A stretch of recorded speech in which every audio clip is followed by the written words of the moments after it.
Chapter 8 of Management, an Integrated Approach, Organizational Culture.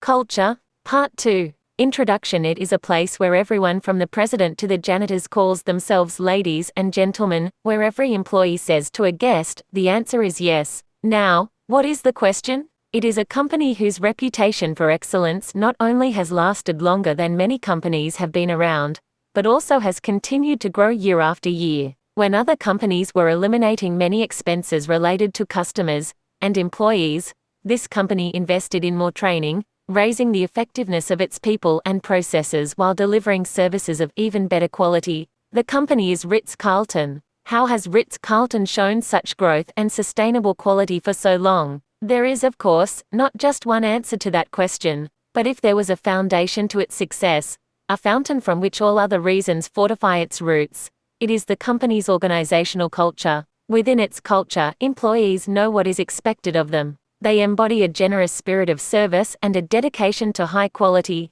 Service and quality are the hallmarks of the Ritz-Carlton brand and the essence of the organization's culture. In fact, each employee is authorized to spend up to $2,000 to solve a customer issue, no questions asked. One such Ritz-Carlton employee even helped with a marriage proposal for one of the hotel's guests. The guest had asked a hotel employee to leave two chairs on the beach because he was planning to return later that evening to propose to his girlfriend. When the guest arrived, he found the chairs situated under a beautiful flower-filled canopy. The hotel employee, who had changed into a tuxedo, escorted him and his girlfriend. He brought them to the table, lit a candle, and later presented the newly engaged couple with a bottle of champagne, all without the consent or approval of hotel management. This Ritz-Carlton employee did not just do what he was asked.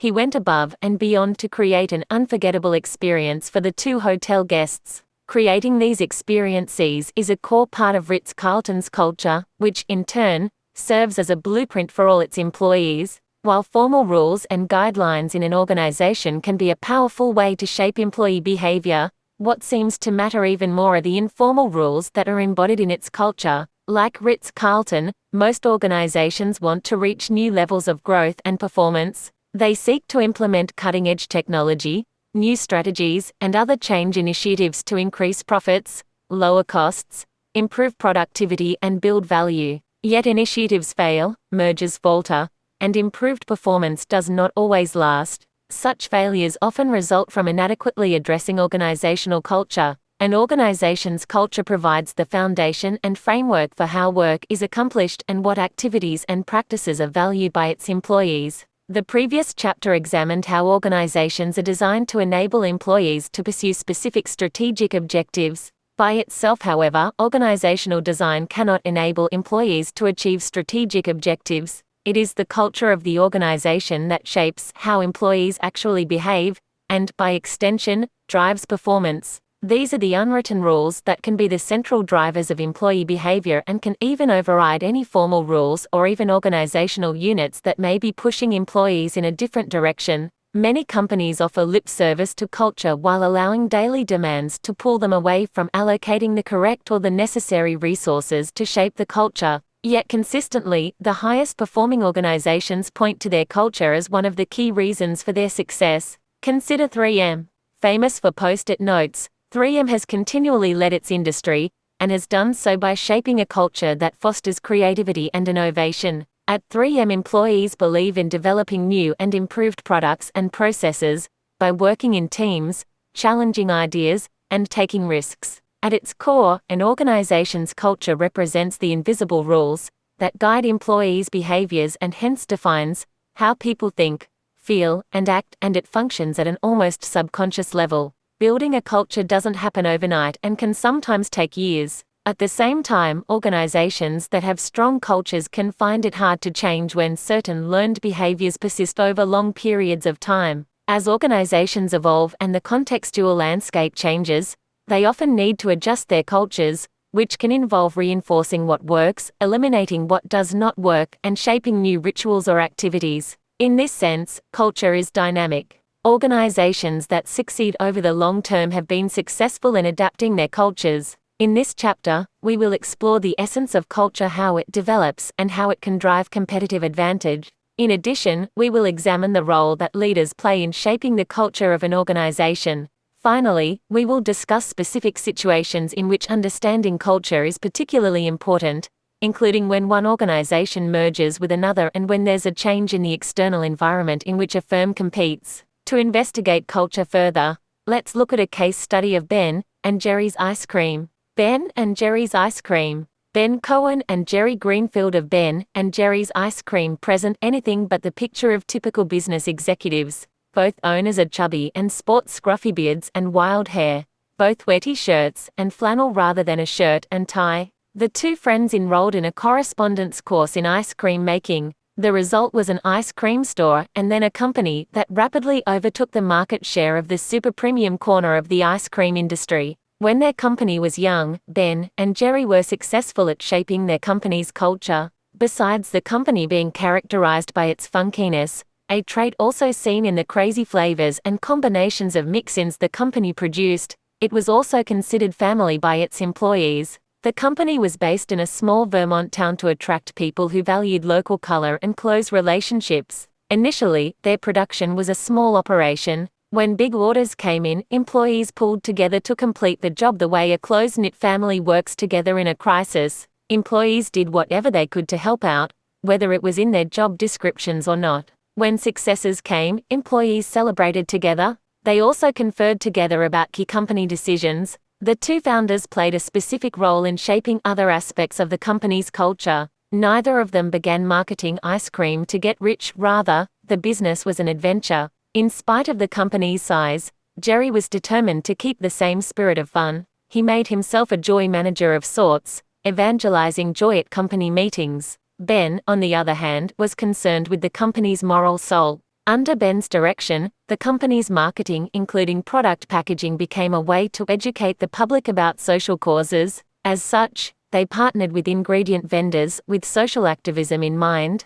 For instance, they bought their brownies from a bakery run by homeless people. In 1985, Ben oversaw the creation of Ben and Jerry's Foundation, an organization that funds community-oriented projects. Later, the company organized 1% for Peace, a group designed to help redirect 1% of the national defense budget to peace-promoting endeavors. The firm championed many other causes, from the protection of family farms to global warming. They also managed the company internally with an eye to social change. Among other things, Ben instituted the 5-to-1 compensation rule that mandated that top executives couldn't make more than 5 times what the company's lowest-earning employee made. As the company grew in revenues and numbers of people, it became more corporate and less familial. Not everyone was involved in every decision. Job descriptions held firm. A lot more planning took place. To aid in the firm's development, Ben and Jerry brought on other senior-level executives who were skilled at growing companies.